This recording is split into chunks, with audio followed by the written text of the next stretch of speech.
Good afternoon, everyone. It is now 2:44 p.m. on this November 21st, 2022, and having established a quorum for both the JGO Committee and the Ways and Means Committee, I hereby call this joint public meeting to order of the Ways and Means Committee and the JGO.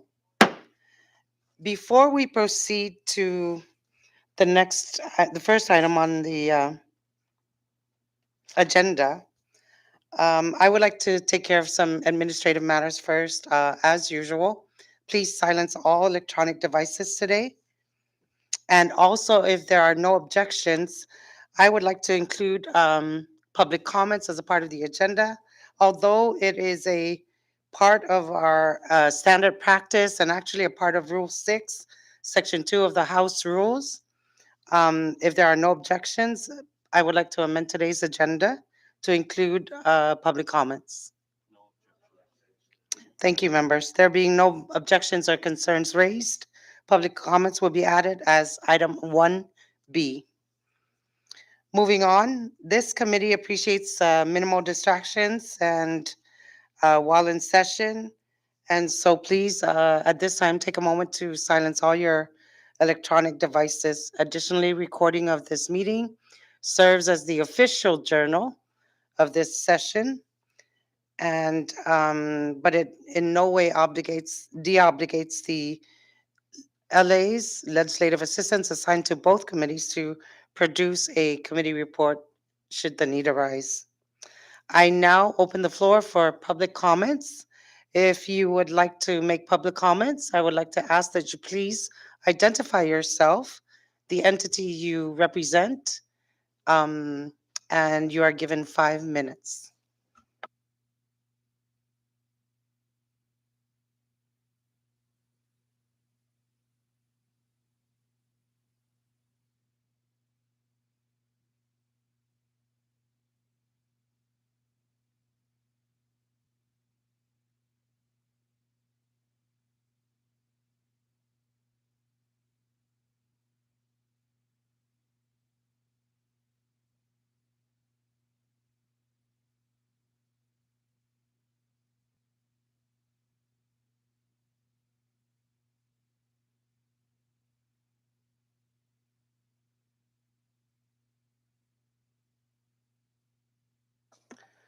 I see that there are no members of the public who wish to make public comments at this time. Moving on to item number 2 of the agenda, introductions. And first, I'd like to introduce the members of the Judiciary and Governmental Operations Committee. Actually, first, I want to apologize for my raspy voice. I'm still nursing a cold, but at this time, I would like to introduce the members of the JGO committee. To my immediate left is Representative Bloss Jonathan Attal, the Vice Chair of the JGO, Representative Edwin Probst, Representative Christina Sablon, Representative Vicente Camacho, Representative Richard Lizama, and Representative Donald Maglonia. At this time, I will turn the floor over to Chairman Donald Magnolia of Ways and Means to introduce the members of the Ways and Means Committee. Thank you, Chair Babalta. Before I proceed, can everyone hear me? Yes, and with the in the Ways and Means Committee, we have the Vice Chair, Rep. Karina Maglonia, who is also joining me online. And in the chamber, we have Representative Joel Camacho, Representative Denita Yanktumay, Representative Ed Pro, Representative Selena Babalta, and Representative Leila Stafford. Excused from this meeting are Representatives Patrick Nicholas and Sheila Babalta. Thank you, Chairman Maglonia. I also want to introduce the members of the Legislative Bureau. We have our legislative assistants assigned to the JGO committee, Mr. Cameron Nicholas, and legislative assistant, Ms. Clarissa Sablon. Also on IT, we have our manager, Mr. Jonathan Diaz, and our Sergeant at Arms, Mr. Patrick Tawai. Moving on, item 2 adoption of the agenda. Can I please have a motion to adopt today's agenda as amended? Motion has been made by Representative Leila Staffler and has been seconded by several others. Are there any questions on the motion? Ready? All those in favor, please say aye. All those opposed, please say nay. The ayes have it. Today's agenda is hereby duly adopted. Moving right along to number 3, new business. And before we get into um, number 3 in great detail, I wanted to talk about how we came about to have this joint committee meeting. We are here today as a joint committee in this public meeting to learn more about the Building Optimism, Opportunities, and Stabilities Together program, otherwise known as BOOST.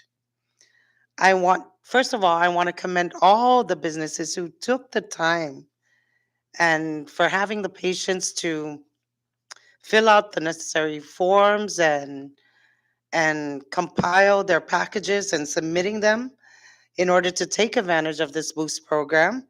And I sincerely hope that those who applied in earnest hope that they would get the financial assistance they need.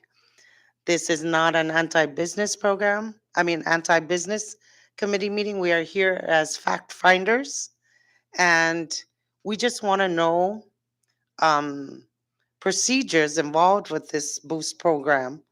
As we all know, it has been a long 2 years since ARPA funds have been deposited in the CNMI Treasury, and we have been sharing our sentiments to the executive branch as a legislative body in terms of resolutions passed and bills passed in the House to provide for financial assistance in the form of local stimulus to families and or businesses, the premium pay for private businesses and entities and nonprofits included, and as well as bills introduced that we have passed here in the House to assist our community.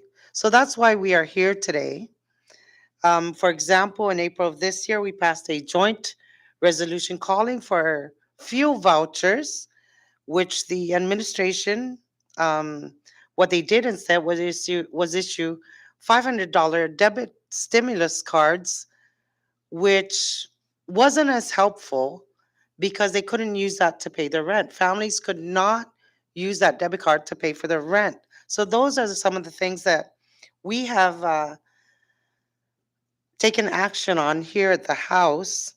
And I want to also inform the viewing public that having this joint committee, there were part of the reason is that there were quite a few actually, constituents who have reached out by messages, phone calls, emails, sharing their frustrations with the program and the unfair approach at how this program is being implemented or administered. Having said that, on November 15, 2022, Chairman Donald Minglonia and I sent a letter to Secretary of Commerce, Mr. Edward De Leon Guerrero, and the Secretary of Finance, Mr. David Attelig, asking for 4 categories of documents, namely the names, entities, agencies, or offices and or principals who administered this program. In other words, we wanted to know who was involved, basically, and we also asked for funding or revenue source for the Boost program. We wanted a list of all approved or disapproved applicants, and lastly, the amounts that were awarded.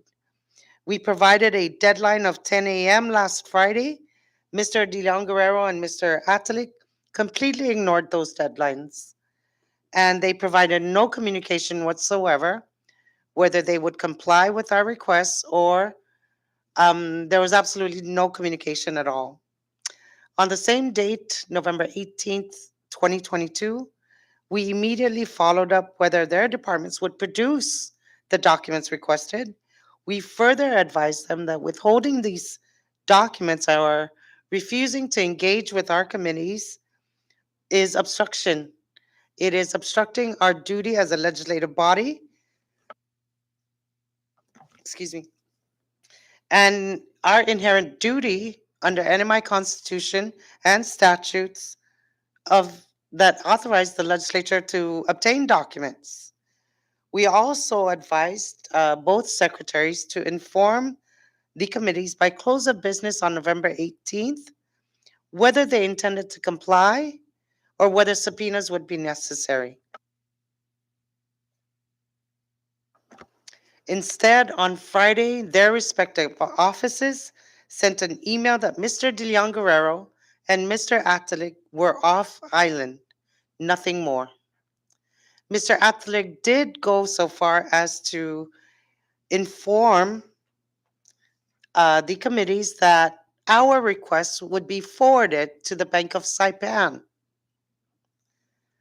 And so it is for those reasons that we have and um, called for a joint meeting today to get to the bottom of it. And if there are any other members who would like to make comments, I will recognize you at this time.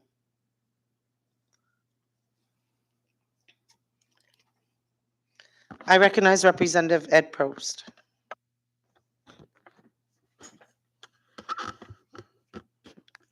Thank you, Madam Chair and Chairman and colleagues and the viewing public. I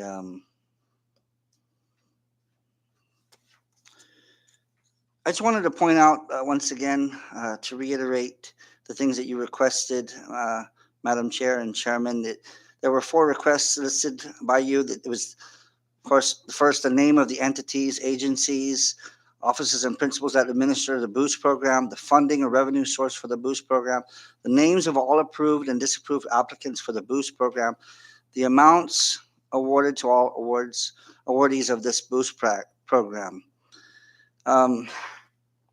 It is, to say the very least, very frustrating that once again we're here today because of the failure to simply respond to things that were requested that are relatively easy to pull out.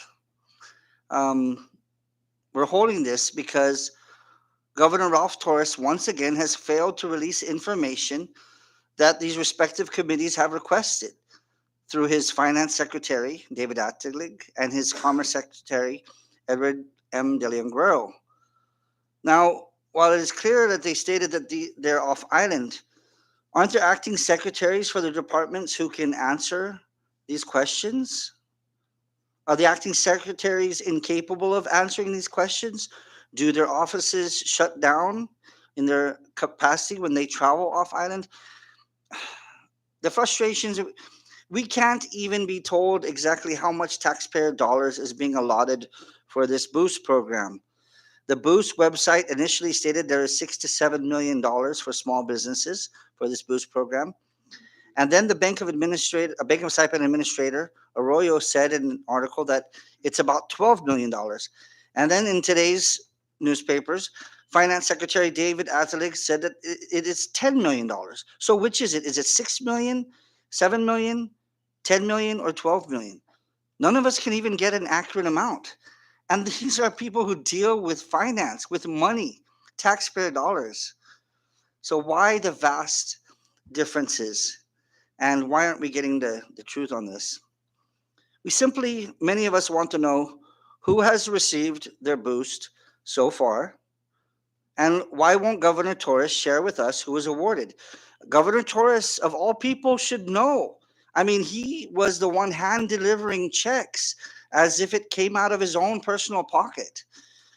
Now, while Bank of Saipan is the administrator of this program, isn't it the Department of Finance that is printing out the checks for the Boost recipients? If this is true, wouldn't they be able to give us a list? We have this brand new Munis system that is supposed to be able to pull this information out within mere seconds. And we were told that Wherever the secretary goes, he could actually pull this out and have access to it. So could his people. Why? Why the delay? Why the difficulty? Why does Governor Ralph Torres make it so hard for us to simply find out? Okay, can you tell us who received the boost grant and how much was awarded? It has been nothing but roadblocks. And here we are today having this meeting, looking at having to issue out subpoenas because we're not getting the information that should be so freely available. And that is the frustration about this, that this is federal and local taxpayer dollars that we're dealing with, and yet none of our people, not even us as legislators, can have access to who got and who did not. This is a grant. We are all should be able to find out how much was received. If you want to know how much my salary is, you could do that. You want to know how much Governor Ralph Torres is receiving? You could do that. You want to find out how much the grant applicants are receiving? We can't do that. Why? Why can't we? Is the timing of this not good? Do we have to wait until after the election to find out? What is the reason for this? And that's some of the frustration that I share and that others share. I I got to tell you that that several of us, not just myself, have met with boost applicants, and they've shared their frustration with hearing nothing. One of them went to my house, and I met with this gentleman. Um, but but again, they're asking for questions. We hope to get these uh, questions answered. But the difficulty, the things, the hoops and hurdles, the obstacles that are in our way to simply get information where Governor Torres could simply say, wait, what do you guys want to know? Here you go. Send out the list right now because we have it, right? If finance is printing out those checks, we have the list. We know exactly how much and who received. Why the roadblocks? Unless you don't want us to know. It's either you don't want us to know or you don't feel it's a big deal. Release the information. Let us have it so we can also talk about it and say, no, there's complete fairness. But I got to tell you, like, I if you go on the website, okay, with regard to building up optimism, opportunities, and stability together, boost, which is what it stands for, is it's pretty simple. And it says it right there. Applying is easy. No need to download or fill up applications. So you send in this, you can send in your inquiry questions, but you submit your grant request letter. Okay, it's a letterhead, and you have just a few things that you need.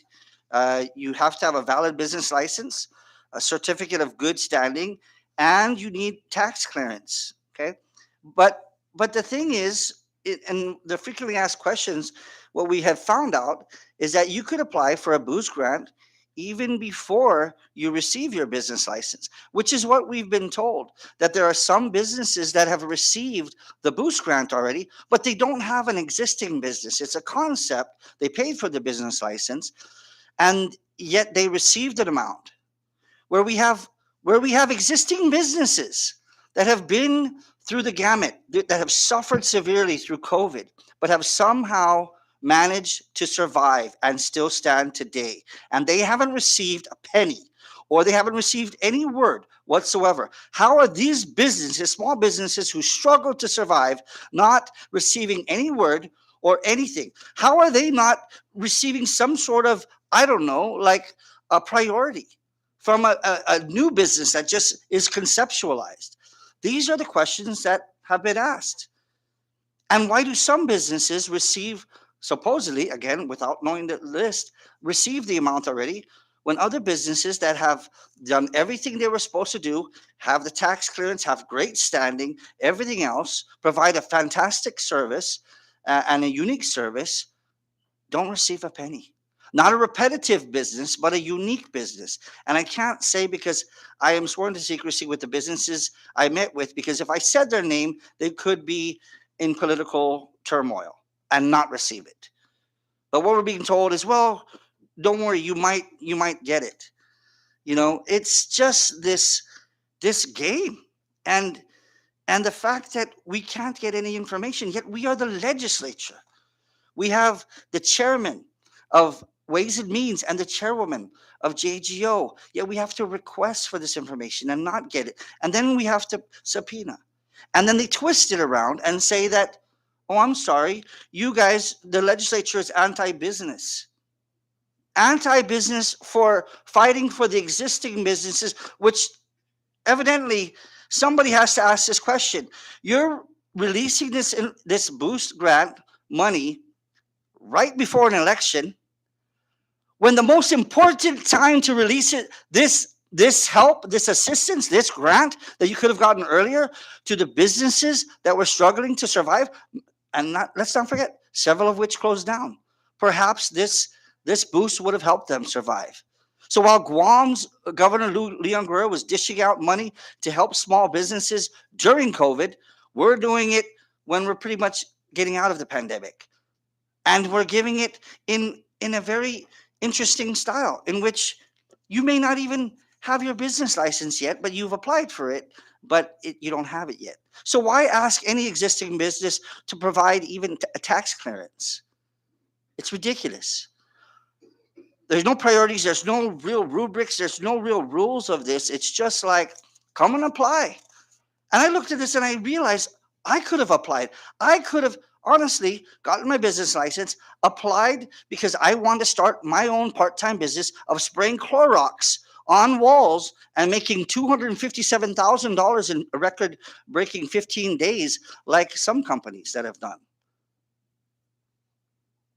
This is just something that is so ridiculous that here we are today trying to get this information, and we're going to have to go further in issuing. Why aren't the acting secretaries here today and volunteering this information?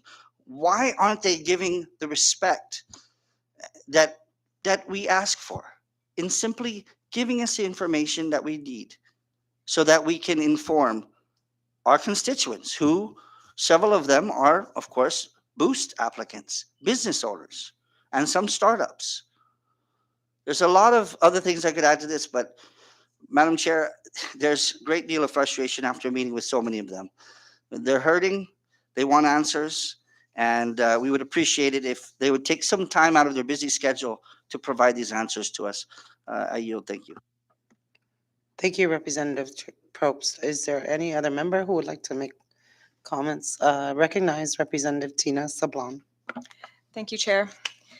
Colleagues, the Secretary of Finance was quoted in today's papers saying there is nothing to hide in the Boost program. We have certainly heard that line before many times by none other than his boss, the governor himself.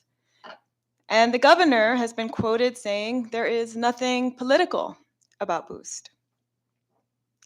Nothing to hide, colleagues, and yet they hide. They hide so much. The committees have asked for documents and information that should be 100% public records and should be 100% actually available to the public. Why? Because these are 100% public funds being handed out through a program overseen by government officials.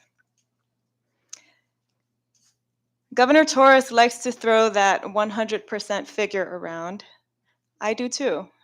And when it comes to public funds, we should expect timely 100% compliance to our requests for information.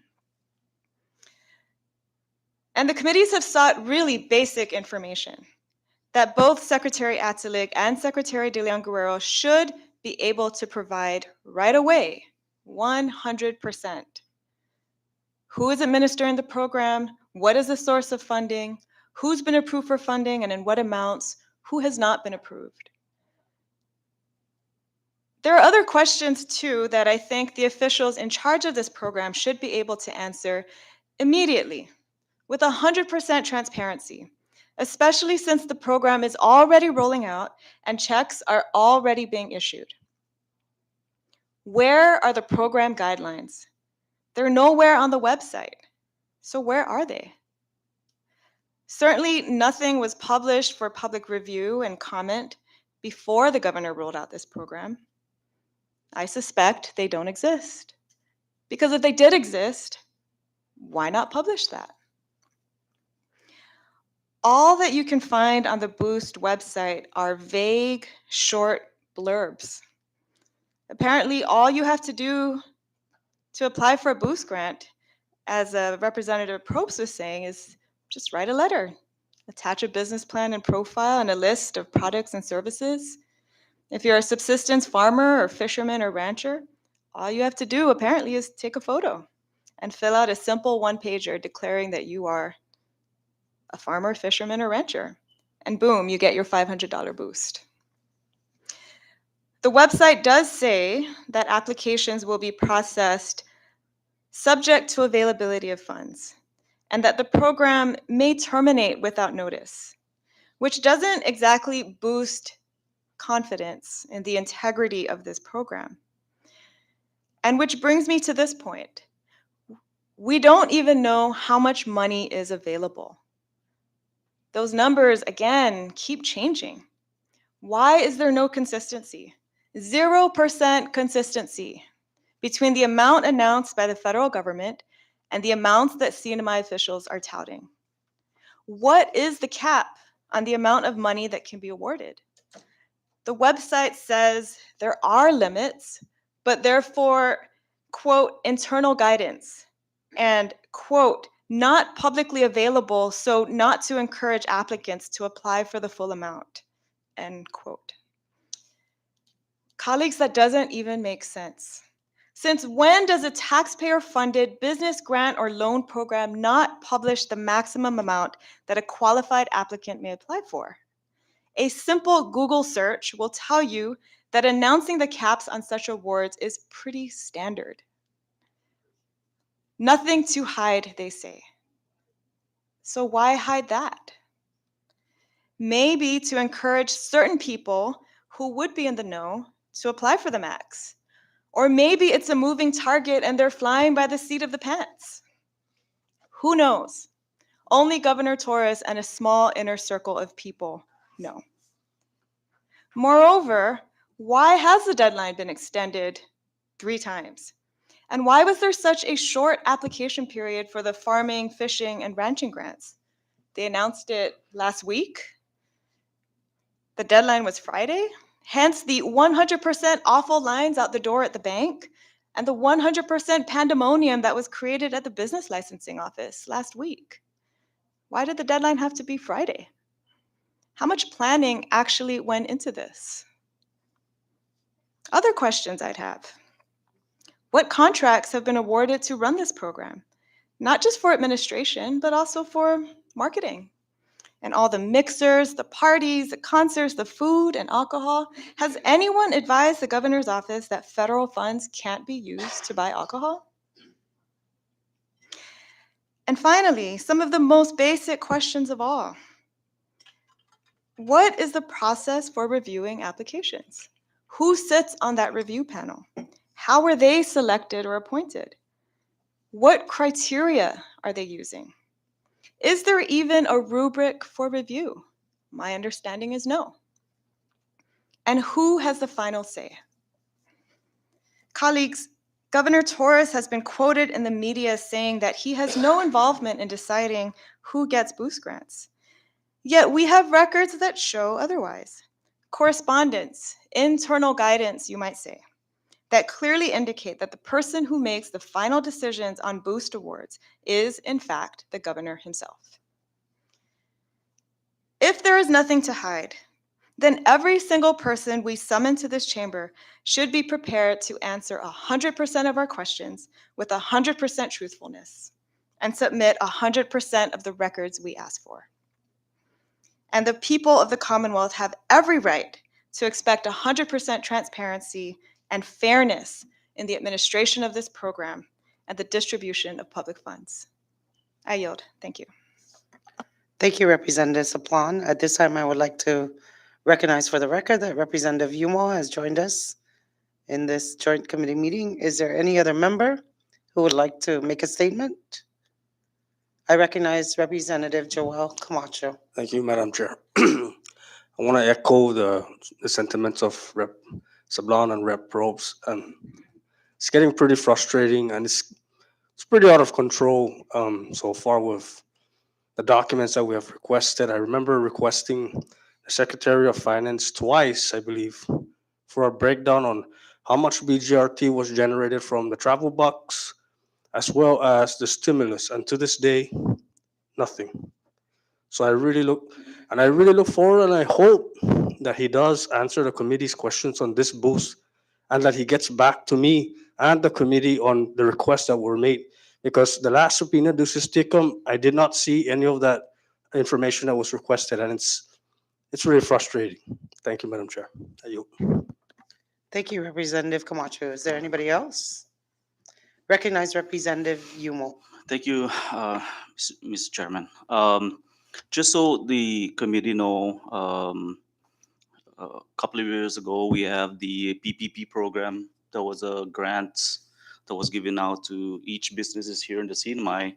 And I'm not sure if I can mention the names that were, I think it's public record, but I'm not sure whether we're allowed to say this on record with regards to who applied and who was able to get. And maybe that's something I can clarify with our legal counsel because it's on the record. It's under the tracking of all PPPs, and I'm assuming that there should be some guidelines as far as who has applied for these programs, and these applicants must be listed for the record because this is taxpayers' dollars. But if we can just go offline for a couple of minutes, just so I can read out the names.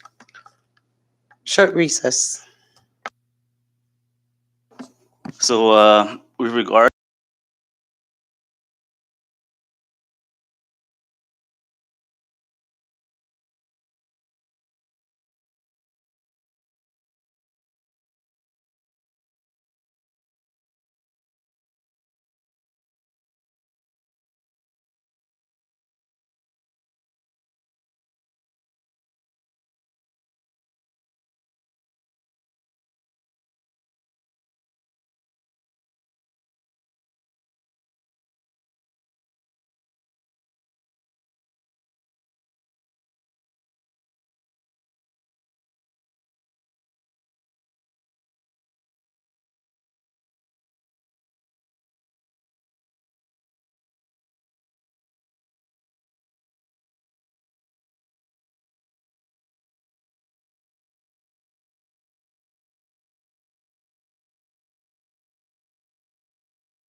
Good afternoon, everyone. We are back from recess. It is now 3:21, and prior to the recess, Representative Ralph Yumo had the floor, and at this time, I will recognize.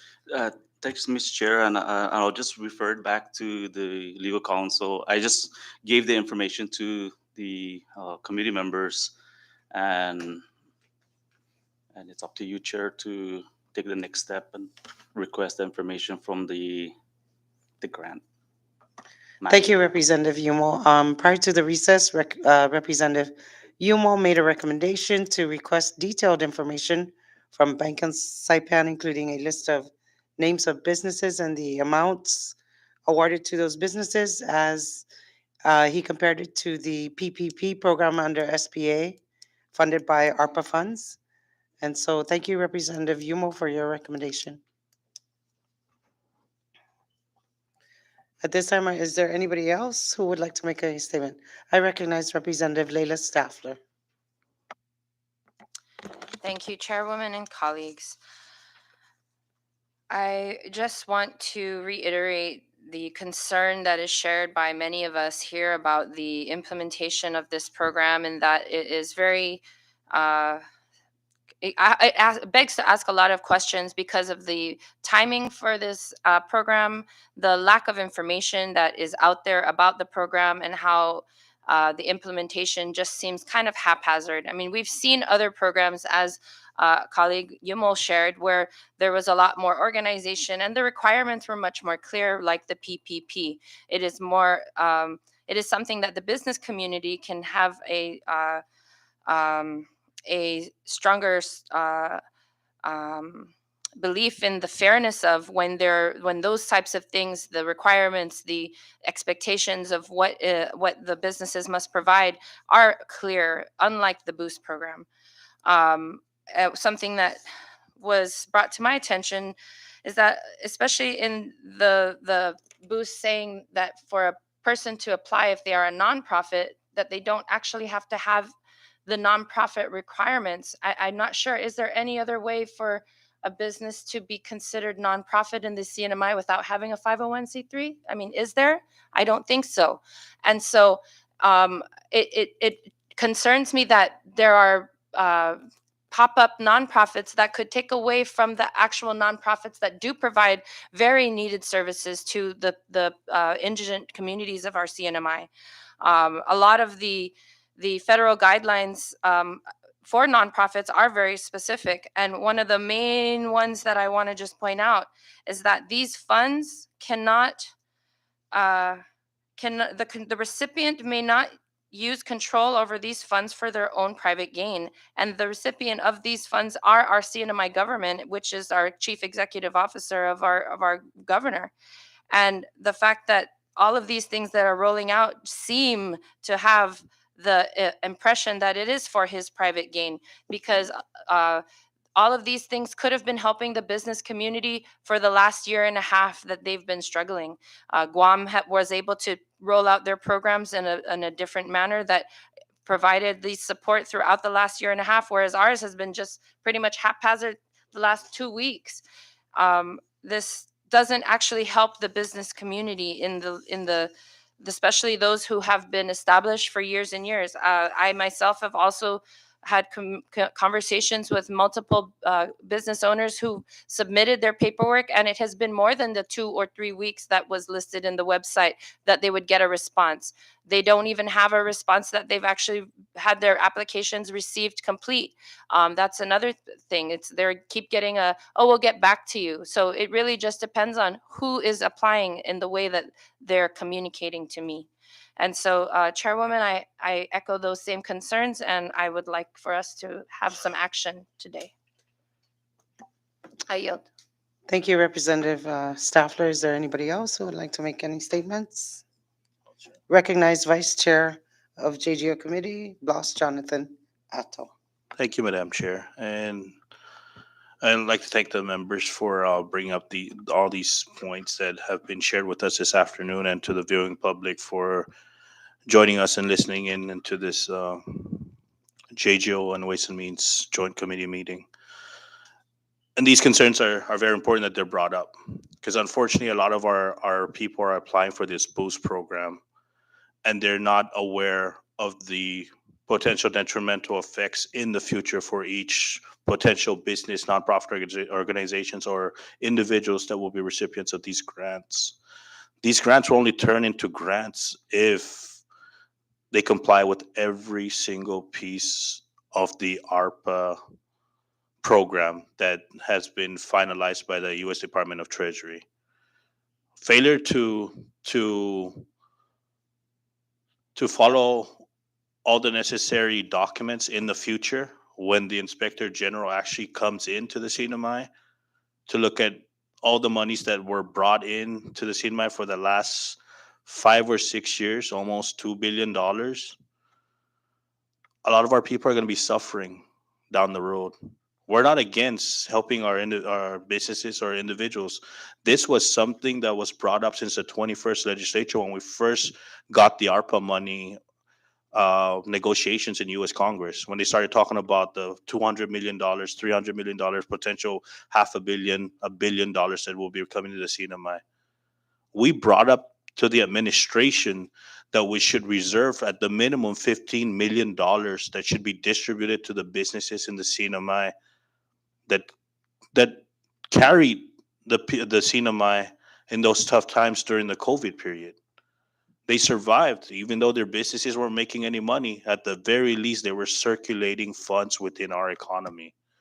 The external funds that came in, the position of the House at that time was to reserve approximately $15 million so it can get them into the hands of the small businesses, allow them to run their businesses the way they see fit because they understand their businesses better than we do. So that was the intent back then. Unfortunately, it never happened. That was a boost program before the boost program ever came about. The boost program now was spoke about 6 months ago. The distribution period, now that's a little bit questionable. So there's great points that have been brought up, but my biggest concern in the next couple of years are the individuals and the businesses that will potentially get these grants, and when the true picture of the real auditing uh, documents that will be coming forth by the inspector general is my biggest worry, because these individuals, these businesses will come back to this body and blame this body for not helping them. With the lack of information that's being distributed to the members of this community, it's a very dangerous road that we're putting our people in. Yeah, we're getting money into their pockets, getting money into their businesses now, but in a couple of years, when they come after them, how are we going to explain that if we don't have the information today? And in 5 years, we can say, well, these were the steps that were supposed to be followed. Unfortunately, you didn't follow it. And now it's going to fall back to the legislature that we don't care about our businesses. We don't care about our individual or the individuals of our community. We don't care about their subsistence living. But yet they're not being given the full picture of what the potential detrimental effects of not following the rules and the regulations that are going to be implemented for this program. So with that being said, I want to yield my time, Madam Chair, but there's also a citation in our statutes. I'm sorry, I don't have it in front of me, but I think council can pull it up so the general public can be aware of that potential or that statute that's available, that's been around for many years in the CNMI, that we cannot, or in any election year or an election process, you cannot directly or indirectly assist individuals in the community or businesses by distributing funds. I forget the statute, but if we can pull that up, Joe.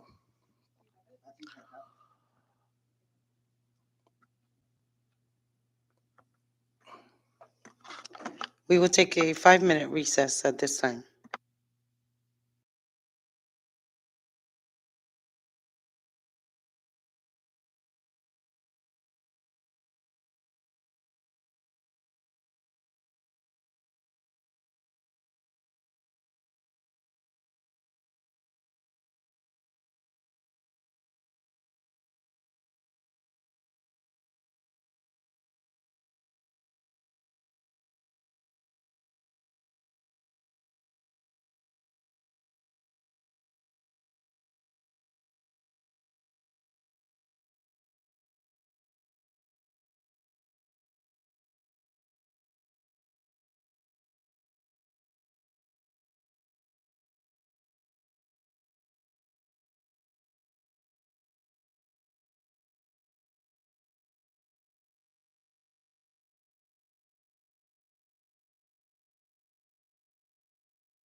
Good afternoon, everyone. We are back. It is now 3:41.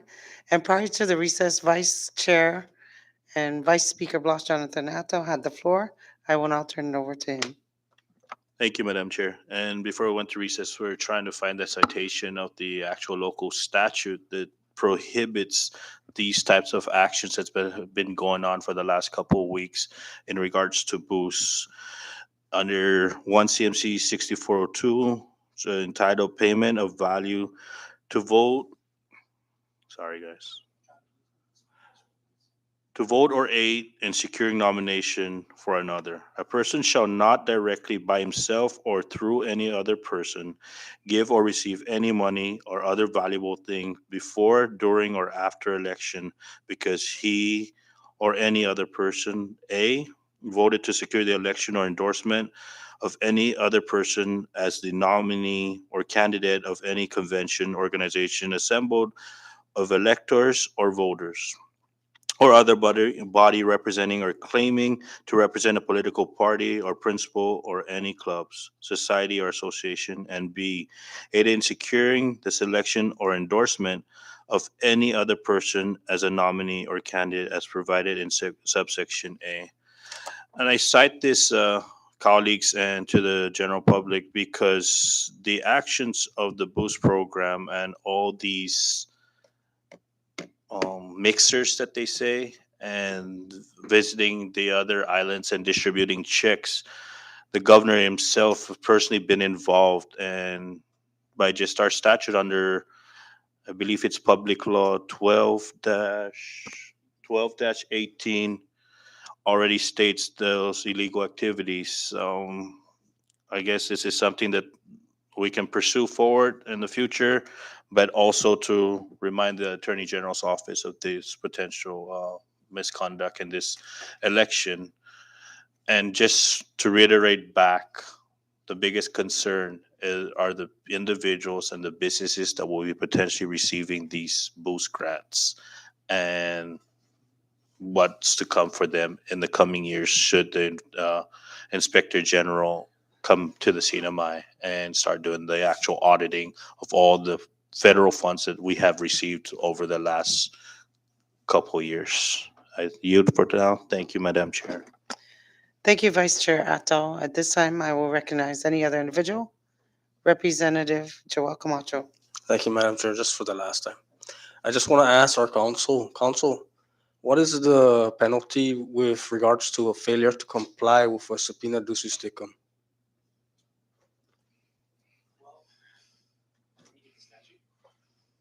Thank you.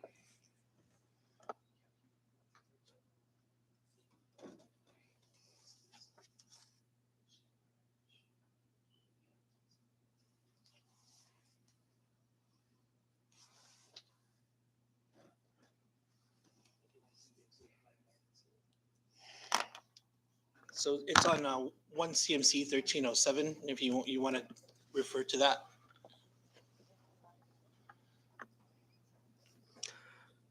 Madam Chair, if I may, as apparently it seems to me that these agencies feel that when we issue out a subpoena ducis tecum that it does not hold any weight or any water. So I'm going to read this so that these agencies can then know that this is the repercussion for failing to comply with a subpoena ducis tecum. So can I see the top part? What CMC is this? 1 CMC subsection 1307, penalties and defenses. A person guilty of contempt under this chapter shall, upon conviction, be fined not more than $1,000 or imprisoned not more than 1 year or both. B, if any investigating committee fails in any material respect to comply with the requirements of this chapter, is this A? Okay, so just want to make that clear when we move forward, so that because the last subpoena ducis tecum that was issued was just a bunch of spreadsheets put together, and it was very hard to even comprehend what was in those documents, and it was late. Failed to comply with the date that was given to them. So I just want to make this very clear for all these agencies that are requested by the committees to comply. Thanks, Madam Chair. I yield. Thank you, Representative Camacho. Is there anybody else? I also wanted to add just a little bit more.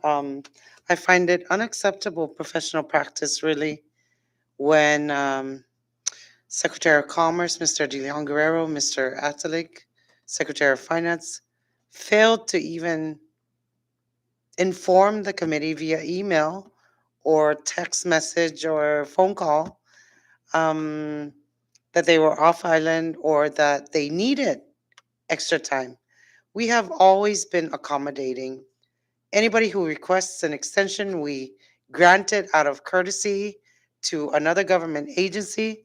And in this situation, both secretaries absolutely failed to communicate or engage with either the Ways and Means Committee chair or the JGO chair. And part of the problem of this boost program is that it has gone so far out of any constitutional bounds, in my opinion, um, through giving the funds to Bank of Saipan, a non-federally insured corporation.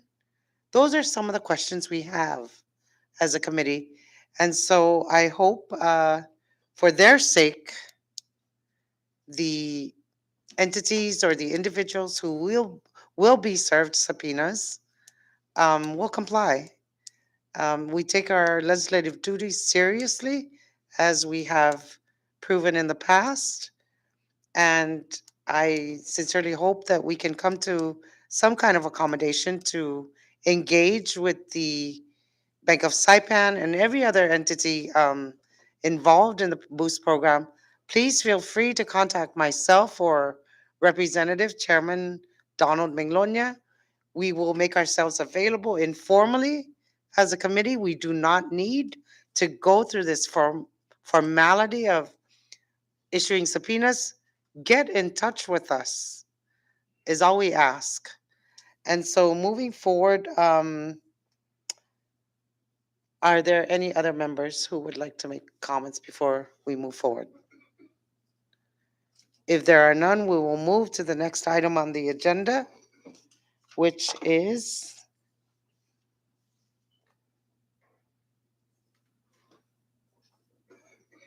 number 4, subpoenas for documents and subpoenas for testimony.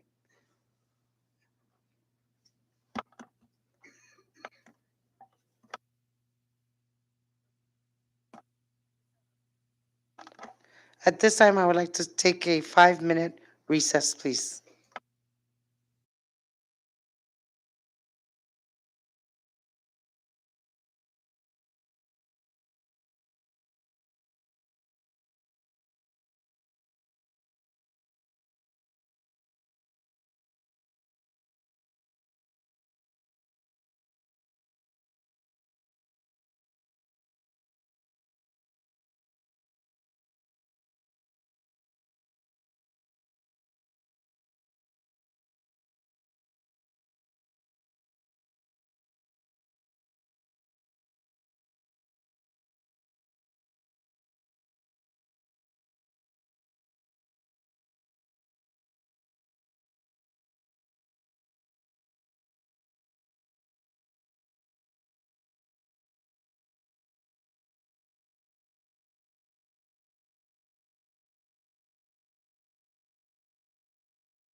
Good afternoon, everyone. We are back from recess. It is now 4:11.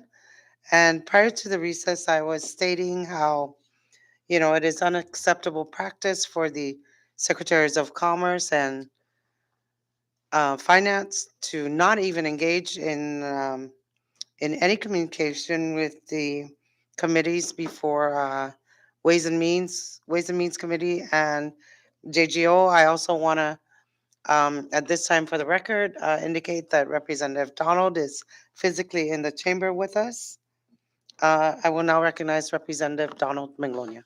Thank you, Chair. And just to reiterate what many of the members have mentioned regarding this program, as I've been listening to all the comments that was shared, even today, even before I boarded my flight to come here, I've been approached by several people who have also applied for this program way before a lot of the recipients, some of the recipients who got their boost money, yet they have no communication from the program administrator or anyone from Banco Saipan in regards to the status of their application. And this is something that we need answers from, or answers to. And so the secretary, whenever he's gone and whenever the committee submits a request to him or to his office, they've been good at allowing the acting secretary to submit some of these documents prior to any deadline. And so it just, I'm not sure what the case is this time around. And so, like some members have mentioned, we really hate to continue to having to go through this route of subpoenaing when this is us trying to have that open communication with these agencies. And so this is not to, there are a lot of questions that we ourselves can't even answer, yet we're the legislature and we control the purse. And so not to have these information that we can share with the people is unacceptable. And so thank you also to the JGO chair for joining the Ways and Means in trying to seek information, so that we can shed light on some of the areas that we can help address, if this program is something that we feel should continue and would support small businesses. And I find it very suspect that awards are given out even before the deadline, um, even before we reach the deadline. And so that causes a big problem. And it's a problem that we saw with the Risk Foundation that we tried to get started on Rota, where they were giving out some kind of assistance to our farmers before a deadline. And by the time applications came in and the deadlines closed, there wasn't enough money left to give all the other farmers and fishers. And so we anticipate this problem happening with this boost program. Once the money runs out, what's going to happen to the X amount of people that are still waiting to get their assistance? And from what we're hearing too, that these people will be shifted over to SBDC. And if that's a loan, that's really unfair. Unless the boost program mirrors the SBDC program, which again, we wouldn't know because we haven't gotten these answers. And so we open the floor to any of the members wanting to pursue further action in regards to our requests. And again, thank you, members, for sharing your concerns, that Chair Selena and I can move forward in trying to get more answers. Thank you, Chair. Thank you, Chairman Donald. Before moving forward and hearing any recommendations or motions for subpoenas, I just wanted to cite a couple of things in the statute.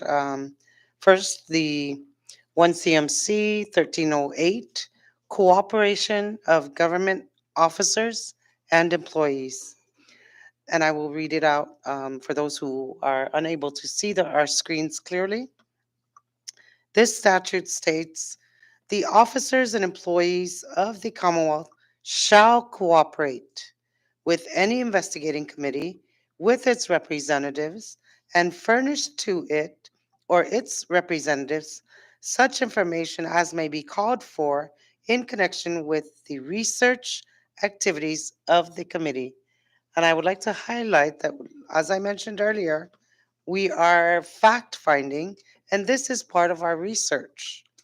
I also want to point uh, everyone to the attention of 1 CMC, subsection 1309, acquisition of information by other lawful means.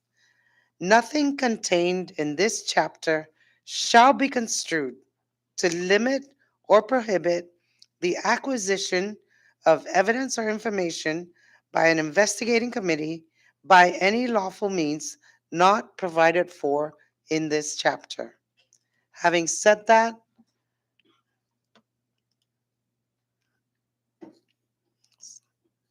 okay, at this time I will recognize Representative Tina Sablon. Thank you, Chair. So pursuant to the authority that you have cited, Madam Chair, I hereby move for the Committees on Judiciary and Governmental Operations and Ways and Means to issue subpoenas duces tecum to the following departments or offices: the Department of Finance, the Department of Commerce, the Office of the Governor, and the Bank of Saipan. And this would be for records related to the Boost program, including but not limited to the list of applicants who have been awarded and the amounts awarded, applicants who have been denied or are still awaiting disposition, all contracts awarded related to the Boost program, including but not limited to administration, marketing, advertising, event planning, or other aspects of the program, any guidance, regulations, requirements, internal or otherwise, governing the administration of this program, as well as correspondence related to the administration of the program, any criteria or rubrics used in reviewing applications, the names of the review panel and a description of the review and decision-making process, and the sources of funding, the total amount of funding actually available, and the caps on boost awards, if any. I further move that the chairs work with legal counsel to prepare these subpoenas duces tecum and issue them at your discretion as soon as possible. Thank you. Thank you, Representative Sablon. There is a motion on the floor by Representative Tina Sablon to issue a subpoena duces tecum to various agencies and for documents pertaining to the Boost program.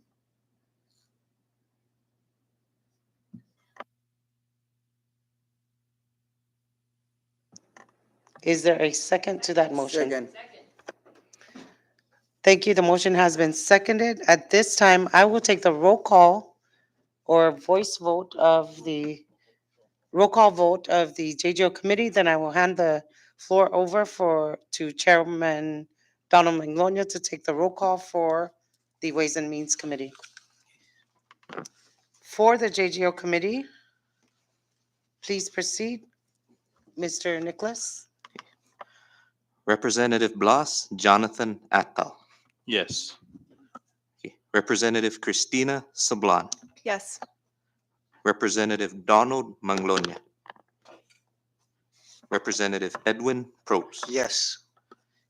Representative Richard Lizama. Yes. Representative Vicente Camacho. Yes. Madam Chair Selena Bobalta. Yes. Madam Chair, all 7 members present voted yes. Thank you. At this time, I will recognize Chairman Donald Magnolia. Thank you, Chair. At this time, I'd like to recognize Ms. Claire Sablan to take roll for Ways and Means. Or I'll have Cameron Nicholas take roll. Thanks. Representative Karina Magofnia. Yes. Okay. Representative Selena Bobalta. Yes. Representative Vicente Camacho. Yes. Representative Richard Lizama. Yes. Representative Edwin Probst. Yes. Representative Christina Sablan, Yes. Representative Joel Camacho, I'm good. Representative Leila Staffler, I'm good. Chairman Donald Manglonia. Yes.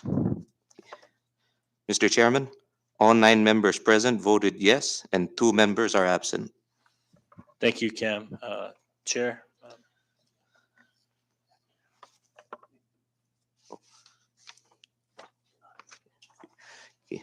My apologies. Representative Dinita Yangtimay. Aware.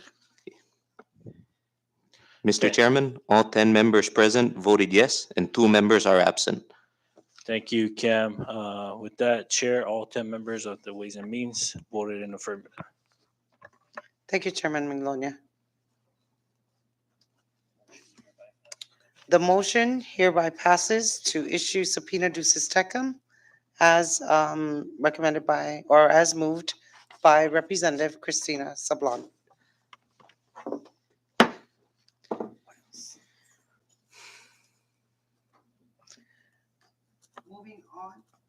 Moving on to number 5 in our order of business for today, miscellaneous or announcements. Are there any members who have any announcements or miscellaneous items to address at this time? If there are none, we will move on to number 6 on the agenda. We will recess until tomorrow afternoon at 1:30 p.m. while we prepare and issue the subpoena duces tecum today. Thank you. This meeting is hereby recessed.